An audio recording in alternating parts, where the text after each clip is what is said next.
as the Trump administration pushes for mass deportations, a record number of immigrants are now challenging their detention in court, claiming it is illegal. Texas, especially the Western District, is seeing the highest volume of these cases, known as habeas corpus petitions.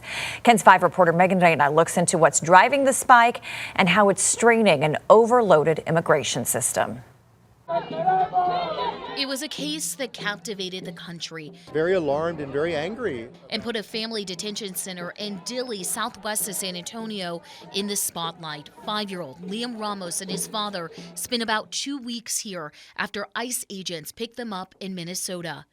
But it was this habeas corpus petition, followed by a fiery judge's ruling, that freed the father and son for now. However, this is just one petition and one story among thousands that are now flooding federal courts. It is a tsunami of habeas petitions. Daniel Cadillo is a former immigration judge and current professor at Texas Tech School of Law. He says the wave of petitions began after the Trump administration reinterpreted law requiring the majority of immigrants who enter the country illegally have to remain in detention while their cases unfold. He says since last fall, there have been more than 20,000 of these petitions filed across the country. It's alleging that the federal government is detaining somebody unlawfully or in violation of the Constitution. All of these petitions overwhelming government attorneys and advocates in San Antonio and the Western District Court of Texas since December. Nearly 1,000 petitions have been filed, about half in January alone.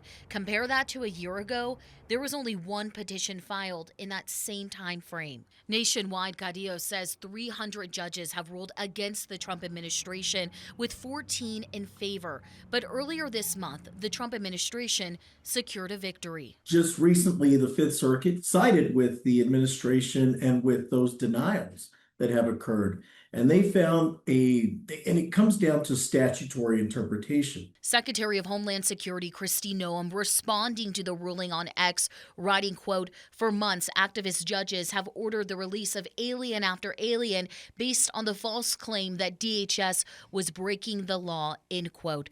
Still, even after this ruling, attorneys have continued to file petitions in San Antonio, and Cadillo says a Fifth Circuit could rehear the case, or it could make its way to the Supreme Court. Why do you think it's important that the everyday citizen, the everyday viewer, pays attention to what's happening in our immigration system and specifically with the courts? I think it's important that everyone recognize that all individuals in the United States have a right to those constitutional rights, regardless of their immigration status. And we reached out to DHS to see how they are handling this influx of cases, and we're still waiting to hear back. Reporting live downtown, Megan Reyna, KENS 5.